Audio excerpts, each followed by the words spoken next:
Media's Mining Weekly is speaking to James Allen, the CEO of Sable Exploration and Mining, previously Middle East Diamond Resources, which has just done an interesting deal on the JSE. James, what does this chrome and coal linked transaction unlock for shareholders? Magno has got a very interesting suite of assets, and there are three assets that are cash generative in this transaction. One of them is a very good coal asset. It's reprocessing the 40 million ton dump owned by Seriti at Van Dyksdrift, selling this coal through to Eskom and back to Seriti. There are two chrome assets, one a processing plant in Moinoi and another chrome mine up in the Rustenburg area. The fourth asset is an anthracite coal mine, which is held under a prospecting right in Swaziland. This was originally operated by Gencor in 1992 and was closed down by them because it was too small in their portfolio and for various other reasons. So this unlocks value for shareholders. We are proceeding with a 50 million rand rights issue at 1 rand per share. And we are acquiring these assets at 5 rand per share. So there's an immediate uplift for shareholders who follow their rights in the first part of the transaction.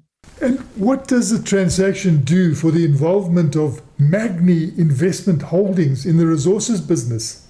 Martin, Magno is a very successful unlisted company that's put together a very decent suite of assets, not all of which are coming in to Sable at this stage. Potentially some more of them could come in at a later stage, but then it'll be a related party transaction. What it does for Magno is it gives them access to a listed vehicle with which to raise capital. And importantly, it gives them access to the GEM Global Yield Facility, which is initially a debt facility, but with shares linked to it, that the debt is converted into shares. And what role is GEM Global Yield playing? Well, at the moment, they're not playing any role in the transaction that we're actually doing. That will come down the line once the Magno assets are listed. And then GEM has signed an agreement with Magno to provide a $300 million facility over a period of time.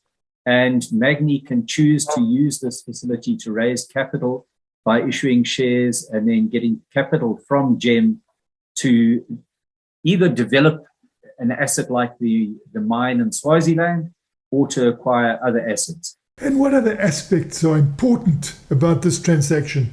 Martin, I think critical for, and I've alluded to it, is that the share's been suspended since 2016. We have sent a letter to the Johannesburg Stock Exchange requesting them to lift the suspension.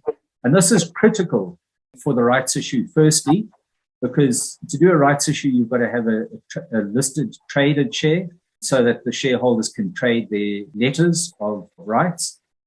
Firstly, and then secondly, it's really to acquire the Magno assets, and that puts cash generative assets into the company and will give it a market capitalization of around about 1.5 billion rand.